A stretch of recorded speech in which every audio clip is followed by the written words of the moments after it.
My name is John Mundine, and I'm an Aboriginal artist, writer, activist, and curator. And I have now constructed my own potted history of what is now called our Aboriginal art.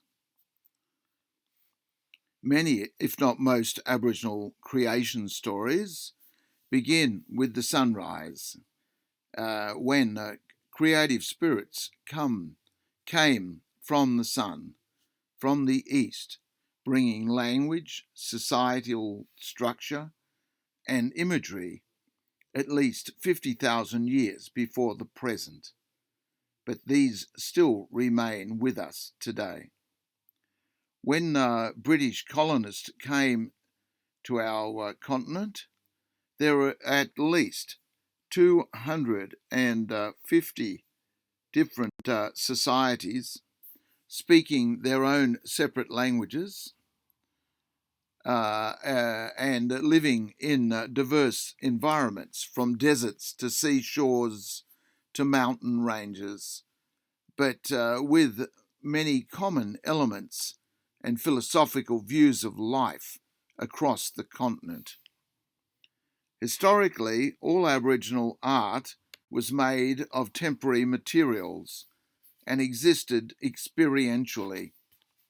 It was made for a time and a shared experience and collaborative effort, not for solitary contemplation, but a sharing of ideas in differing social settings and feelings and readings. It was about the coming together of related practitioners across all age and genders to collectively across art forms of all ephemeral expressions. The purpose was to affirm their relationships to each other, to their society, to the environment, to history, and to the spiritual cosmos. Visual art was placed on rock surfaces, cave walls, to be reworked and repainted through ritual at yearly intervals. It was constructed as earth compositions that for performances, for performance spaces that would in effect obliterate the artwork in the process of dancing. Images were painted onto the bodies of performers, of human performers. Visual art was to be seen in motion.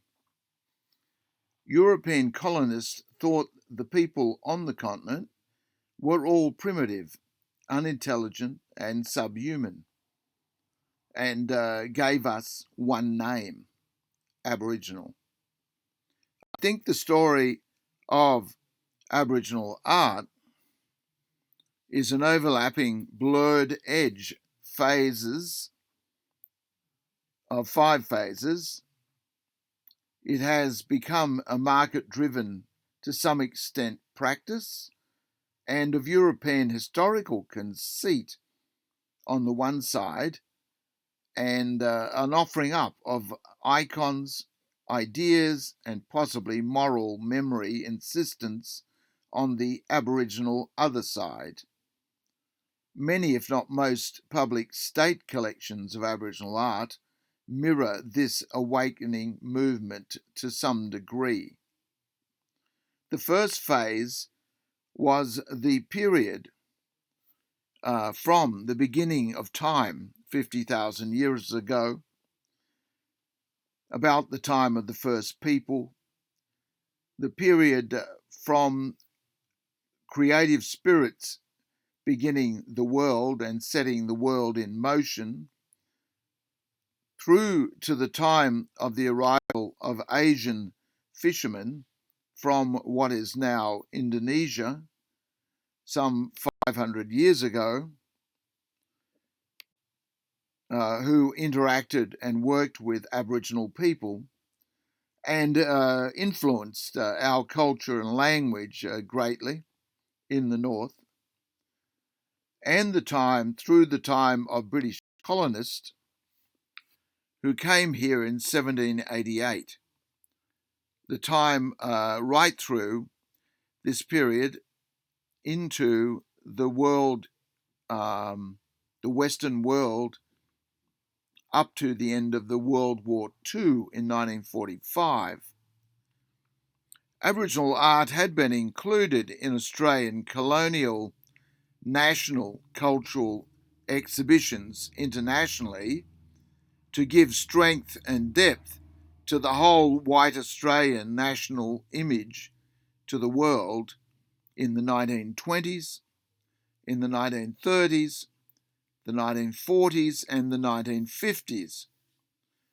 Those artists, Aboriginal artists that were included though, were not named by their own name, but given attributions such as primitive artist and similar names. In this time, an attempt was made by the British to annihilate all Aboriginal people, and as a result, hundreds of thousands of Aboriginal people were murdered across the continent. Men, women and children, old and young, were murdered in the most terrible way. Survivors were rounded up and placed on reservations, mainly Christian missions, where they were not allowed to speak their own language or to continue their cultural life, their art traditions. The second phase of this history was the discovery of Aboriginal bark paintings from the north of Australia, from what is now called Arnhem Land, and the idea that sprung up that Aboriginal art is actually art with a capital A, and that it was contemporary art. In 1958, an exhibition by the two anthropologists, Ronald and Catherine Burnt, actually named the artist for the first time by Christian name and Aboriginal name, by language, and by regional styles of painting. The Art Gallery of New South Wales in Sydney, almost at the same time, commissioned a set of post-funeral poles from the Tiwi people on the islands just off Darwin in the north. They were most probably admired for their cubist aesthetics as much as anything else, and then the gallery then began to collect other bark paintings, and Aboriginal art moved from the extinct cultures of ethnographic museums to living fine art galleries. It was the time of the first Olympic Games in Japan, in Tokyo, and of the first Shinkansen high-speed train railway line that was opened. The bark paintings were collected from a particular eucalypt tree that allows the bark to be peeled off as such. This bark is used for houses, roofs and walls of houses. It's used for fish traps, and it was used to make canoes and to make paintings on bark, as we see here with the display in the Art Gallery of New South Wales. The third phase is that of the beginning of the Western Desert dot and circle art movement, painting movement with acrylic paints on canvas at a place called Papunya, northwest of Alice Springs in Central Australia. From the 1970s onwards, in fact, Aboriginal these artists began to use board, artboard, any board, in fact, to begin to paint former ground paintings, arts designs that were painted all over Australia, in fact, these ground paintings for thousands of years. And they then decided they were shown or encouraged to transfer these patterns onto cardboard and paper, as they had done for anthropologists for many years. This movement then became something, however, that was attached to the Western art, visual art terms and world. It was the time of the first Biennale of Sydney, in Sydney, and it was the time of Expo in Osaka, where in fact Aboriginal artists danced.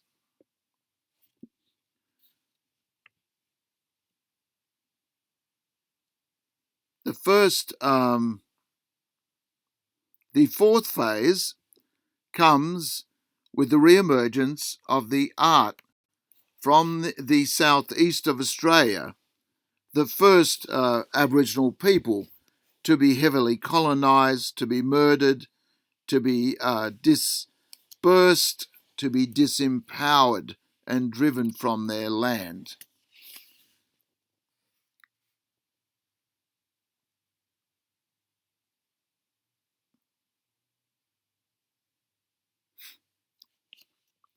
The fourth phase comes from the re-emergence of the art from the southeast and the rise and the use of the term urban Aboriginal art in the early 1980s. Internationally, this movement could be seen as part of the post-colonial intellectual and cultural discussion on Western European dominance through colonialism. Around this time, two Aboriginal films started. The Chant of Jimmy Blacksmith, 1972, and My Brilliant Career, 1979, were released in Australia that point to where Aboriginal art and the Australian art world would move from here. It was a practice, an increasing number of women artists generally, and of urban living, Western art school trained Aboriginal art workers from the southeast and the southwest. Under the general discussion of post-colonial writings, Omi Baba, Edward Said, and so on, the artists of the 1980s generation who have attended these Western art schools and now use Western art materials, concepts, and references to some extent to tell their Aboriginal story, their Aboriginal history, and make manifest their experience of colonialism. Although in the time of the first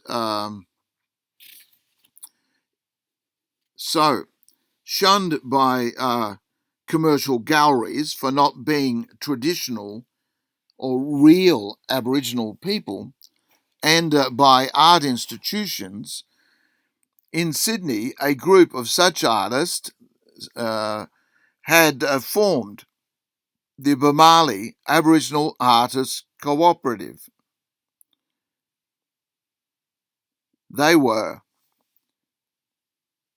Bronwyn Bancroft, Euphemia Bostock, Brenda L. Croft, Fiona Foley, Fernanda Martins, Arone Raymond Meeks, Tracy Moffat, and Avril Quayle and Michael Riley and Jeffrey Samuels. Over 10 years later, following his National Art Award win, Aboriginal artist Richard Bell, with other Brisbane-based Aboriginal artists, began the Proper Now Artist Collective in Brisbane to provide similar opportunities for the members in 2003. Their title, Proper Now, comes out of this discussion about an identity crisis, mainly to do with non-Aboriginal white Australians who talk about and discuss Aboriginal people and define Aboriginal people up until this time.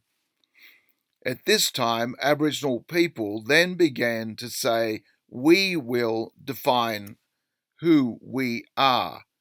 We are not defined by merely numbers, skin tone, cultural practice, or religious spiritual beliefs.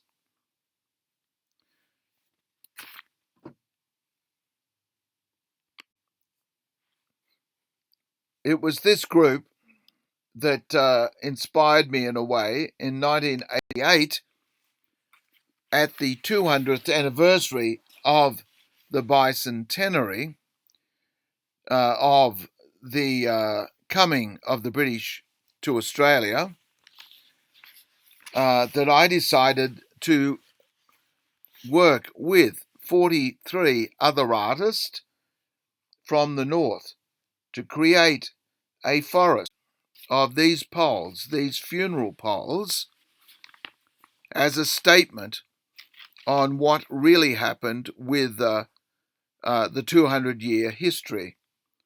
The 200-year history of European people on the continent has been disastrous in many ways for the environment, where over half the forest of the time of people that exist, of trees that existed in 1788, by 1988, half the forest had been cut down.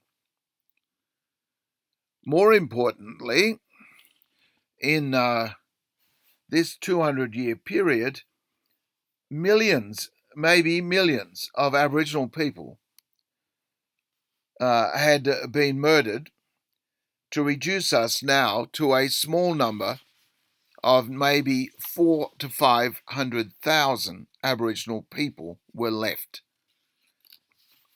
Australia has a great tradition of making war memorials, but nowhere in the country had I found a true memorial to all the thousands of Aboriginal people who had been murdered by the white colonial people in making the country great, as they call it. In 1989, it was the bicentenary, the 200-year anniversary of the French 1799 French Revolution that changed the world. Various Aboriginal people were invited to take part. The community of Yuendamu produced this wall painting, sand painting, and a British artist, Richard Long, created this sun circle above the work. This is the Magicians de la Terre, the magicians of the earth. In 1990, two Aboriginal artists were chosen to represent Australia, the Australian nation, again, but this time not as unknown primitive artists and not in weird ethnographic exhibitions.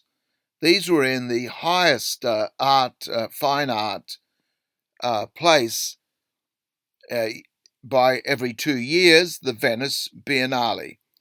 They were Rover Thomas on the left, a traditional artist who, however, painted a very non-traditional painting of the cyclone, the storm, the kamikaze that came to Australia in 1975 and destroyed the city of Darwin. On the right is an urban-based Western-trained artist from Adelaide, Trevor Nichols, and his art array of machine time, dream time, of how do we live as Aboriginal people in this machine age, that how do we retain our identity, how do we retain our sense of spirituality in such a mechanical age. In something like 10 years later, 3 Aboriginal women artists were in the same Australian pavilion at the Venice Biennale. They were Judy Watson on the left of this painting, and the most famous artist in most probably Australia's history, Emily Anware from the Central Desert of Australia, and another artist, Yvonne Kamaltri. In 2017, Tracy Moffat, filmmaker Tracy Moffat, became the first solo Aboriginal artist to exhibit in Venice, to represent our country, to represent the nation in 2017 with My Horizons. At the same time, the activists Gary Foley and Chicka Dixon had collaborated with Lynn Onus, another Aboriginal painter, and Swiss-born artist Bernard Luthi, with the Bamali Art Group to put together their own exhibition internationally, the Arajara Art of the First Australians. Arajara is an Arana word meaning the messenger. They sent this art collection to 3 of the most contemporary art places in Europe in 1994-95, to the Kunstsammlung Nordrhein-Westfalen in Dusseldorf in Germany, to the Hayward Gallery in London, and to the Louisiana Museum outside of Copenhagen in Switzerland, in Denmark. This was wholly funded, almost practically all funded by money from the German government and from other German companies, and therefore this was the first wholly Aboriginal and initiated and funded and led Aboriginal art exhibition to tour internationally. In 1994, I collaborated with the artist, Bamali artist, Fiona Foley, at the Museum of Contemporary Art to bring this exhibition, Tierra Biar Bara Warrior U, I Shall Never Become a White Man. We toured this to the Havana Biennale in Cuba in 1994 before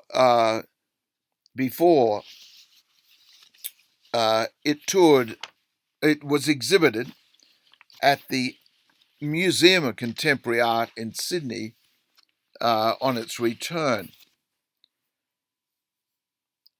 Now, possibly a sixth phase exists.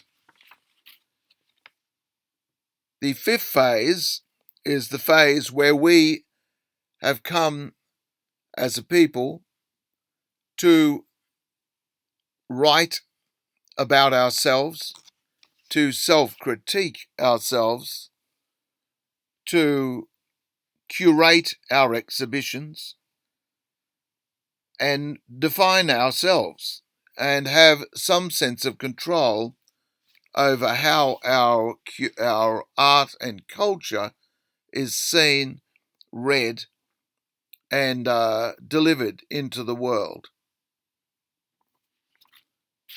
Against odds of an academia that attempts to still retain control of how we define ourselves, how we look at ourselves.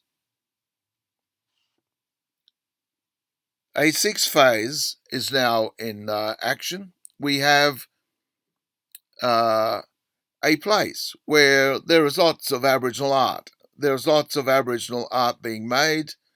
There was lots of Aboriginal curators in institutions.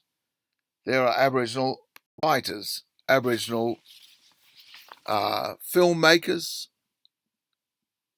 and I think we're now in a time where we have a very active discussion to find our own primary voice and our positions in the Western art world and in the world in general. And how do we self-define ourselves? How do we think about this? The struggle continues for our rights, for us to be seen, to have a presence in the national discussion, the national philosophical debate. What is the place that we have come to, and where are we going now? The debate continues.